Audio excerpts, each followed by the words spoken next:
ហុចវាចុះបន្ទាត់ផ្ញើគ្រឿងអលង្ការទាំងអស់ពីផ្ទះដេញថ្លៃសូរីជូនកញ្ញាលីនណូហាហាហា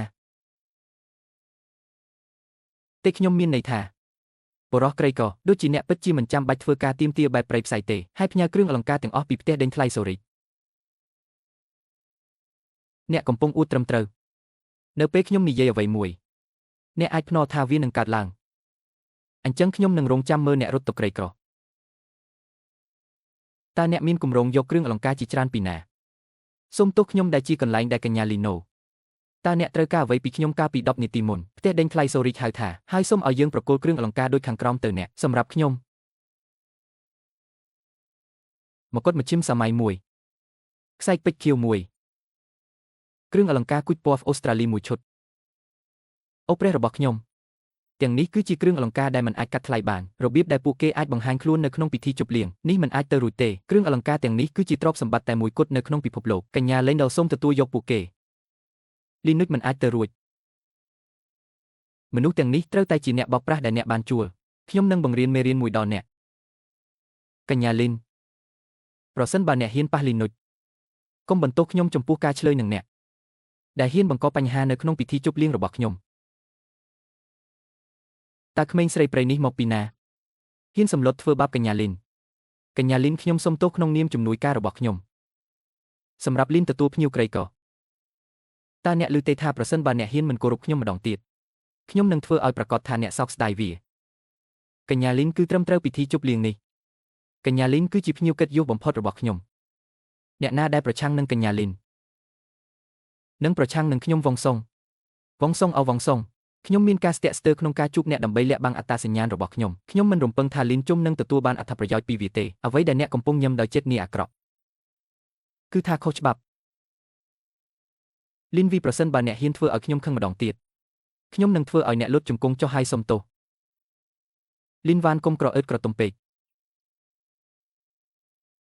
លោកវ៉ាងបាននិយាយថាខ្ញុំគឺជាភ្ញៀវកិត្តិយសបំផុតរបស់គាត់លីនណូ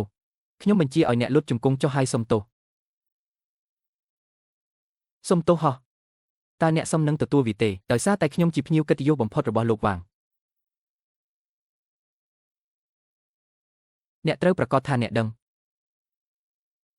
អ្នកណាឈរនៅមុខអ្នកត្រូវប្រកាសថាអ្នកដឹងអ្នកណាឈរនៅមុខអ្នកមិនចង់បញ្ចប់ការធ្វើខុសព្រះអង្គសង្គ្រោះរបស់អ្នកនិងបណ្ដាលឲ្យវ៉ាងស្ថិតនៅក្រោមតើអ្នកកំពុងទទួលបានអ្វីនៅលោកវ៉ាងមិនស្ដាប់ការមិនសមហេតុសមផលរបស់នាងទេនាងគ្រាន់តែជារ៉េបរដប់របស់ប្រទេសមួយដែលខ្វះលក្ខណៈប្រែថានាងគ្រាន់តែជារ៉េបរដប់ប្រទេស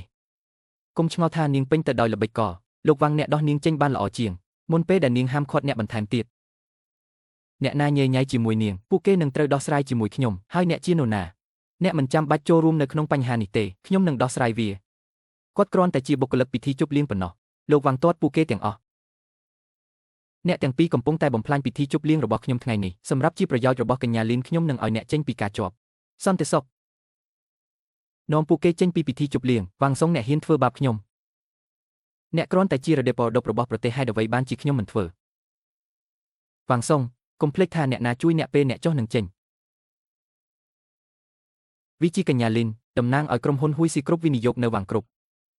អ្នកក្រីក៏គ្មានសិទ្ធិនិយាយជាមួយខ្ញុំអំពីរឿងនេះទេចេញពីទីនេះវ៉ងឆងវ៉ាងសុងខ្ញុំបានជួយអ្នកកាលពីមុនមិនដូច្នេះទេអ្នកអាចធ្វើជាចៅហ្វាយជុំវិញអ្នកក្រសប់ថ្ងៃនេះវ៉ាងសុងអ្នកគ្រាន់តែជាមនុស្សអាអន់ចិត្តប៉ុណ្ណោះសម្លុតអ្នកទុនខ្សោយអ្នកមិនសមនឹងការវិនិយោគរបស់វាយគ្រប់ទេមានប្រសិទ្ធភាពដល់ភ្លាមក្រុមរបស់អ្នកកំពុងដកការវិនិយោគរបស់ខ្លួននៅក្នុងក្រុមមួយអ្នកថែមទាំងព្យាយាមដាក់បណ្ដាសាខ្ញុំសន្តិសុខផងអ្វីដែលប្រធានាធិបតីវ៉ាងអ្វីដែលមិនល្អវ៉ាងគ្រប់ទើបតែបានទូរស័ព្ទមកនិយាយពួកគេកំពុងដកការវិនិយោគរបស់ពួកគេនៅក្នុងក្រុមមួយអ្នកនៅតែជេរខ្ញុំសន្តិសុខវ៉ងឆងអ្នកមិនចាំបាច់ទាត់ខ្ញុំចេញទេខ្ញុំនឹងចាក់ចេញដោយខ្លួនឯងពងវែងផ្លូវអ្នកពីររងចាំខ្ញុំនៅទីនេះមួយផ្លែតខ្ញុំត្រូវទៅបន្ទប់សម្រាប់បន្តិច